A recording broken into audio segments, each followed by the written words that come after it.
वैसा हो गया है कि जब साथ रहते हैं तो हनुमान चालीसा का, नीतीश चालीसा का पाठ करिएगा और जैसे हटिएगा वैसे ही व्यक्तिगत टिप्पणी करना शुरू कर दीजिए। नीतीश जी की बड़ाई करने से नहीं रुकते हैं और जब नीतीश जी को छोड़ करके जाते हैं तो नीतीश जी में सब ऐब दिखने लगता है। लेकिन जो भी राजनीतिक दल है वो नीतीश जी के ही कंधे पर सवार होकर के अपनी नैया पार कराना चाहता है। लेकिन व्यक्तिगत टीका टिप्पणी करना राजनीति में ये अच्छी परंपरा नहीं। 2005 के पहले का बिहार क्या था? 24,000 करोड़ का बिहार था। आज 2,68,000 करोड़ का बिहार हुआ। किसने बनाया? जिस व्यक्ति ने बनाया, आप उनके बारे में टीका टिप्पणी कर रहे हैं। नीतीश जी की बड़ाई करने से नहीं रुकते हैं और जब नीतीश जी को छोड़ करके जाते हैं तो नीतीश जी में सब ऐब दिखने लगता है।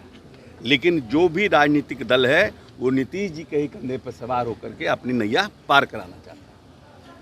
लेकिन लालू यादव ने कहा कि दिमाग खराब हो चुका है नीतीश कुमार का और शरीर का क्या क्या खराब हो गया है पता नहीं चल रहा है। इस तरीके का बयान लालू यादव अब दे रहे हैं। अच्छा, तो किडनी ट्रांसप्लांट किनका हुआ है? नीतीश जी का। सर, मोदी जी के बारे में बोला गया कि वो हिंदू नहीं है। मोदी जी के बारे में नहीं, देखिए, राजनीति का हमेशा एक स्तर होना चाहिए। राजनीति का स्तर, हम वैचारिक रूप से किसी से अलग हो सकते हैं, हम वैचारिक रूप से किसी से बहस कर सकते हैं, लेकिन व्यक्तिगत टीका टिप्पणी करना राजनीति में ये अच्छी परंपरा नहीं है। इसके पहले भी मैं सेकंड जनरेशन पॉलिटिक्स में हूँ। हमारे पिताजी जब राजनीति करते थे तो बहस विधानसभा में सब पर होता था, लेकिन किसी की बेटी की शादी हो, किसी के घर में कोई दुखद घटना हो गई हो, पूरा का पूरा राजनीतिक परिवार एक साथ खड़ा रहता था। वो एक व्यक्तिगत रिश्ते रहते थे। लेकिन आज की राजनीति में वैसा हो गया है कि जब साथ रहते हैं तो हनुमान चालीसा का, नीतीश चालीसा का पाठ करिएगा और जैसे हटिएगा वैसे ही व्यक्तिगत टिप्पणी करना शुरू कर दीजिएगा।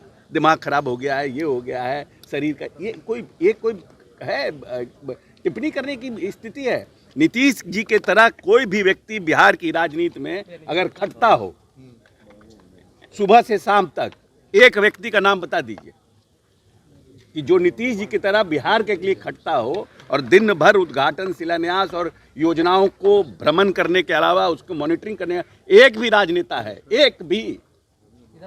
उनका 20 साल उनसे कम उम्र का भी कोई हो, 30 साल कम उम्र का भी हो, तो नाम बताइए। तेजस्वी ने कहा है 2024 में जेडीयू खत्म हो जाएगी। हाँ, तेजस्वी ने कहा है कि 2024 में जेडीयू खत्म हो जाएगी।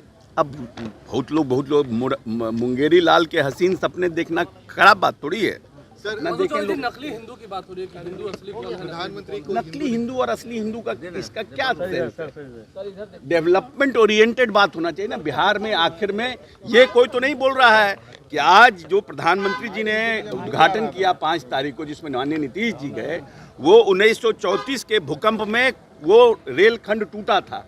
90 साल के बाद उस पर रेलगाड़ी शुरू हो रही है, वो भी नीतीश जी ने जब कोसी पर पुल बनवाया, अटल बिहारी वाजपेयी जी से उसका शिलान्यास करवाया। ये इस पर तो बहस नहीं हो रहा है। बहस हो रहा है नकली हिंदू, असली हिंदू, तो किसका क्या खराब हो गया है, इस पर बहस हो रहा है। प्रदेश कैसे आगे बढ़े, 21वीं सदी का बिहार कैसे बने, हम कैसे रिसोर्सेज लाकर इसको आगे ले जाएं, इस पर तो बहस हो नहीं रहा है। 18 के पहले 2005 के पहले का बिहार क्या था? 24,000 करोड़ का बिहार था। आज 2,68,000 करोड़ का बिहार हुआ। किसने बनाया? जिस व्यक्ति ने बनाया, आप उनके बारे में टीका टिप्पणी कर रहे हैं। आज के समय में नीतीश जी पर कोई भ्रष्टाचार का आरोप है, कोई कम्युनलिज्म का आरोप है, कोई अपराधियों को संरक्षण देने का आरोप है। आज तक नीतीश जी ने किसी पर फेवर किया हो, आप उसके ऊपर व्यक्तिगत टिप्पणी कर रहे हैं।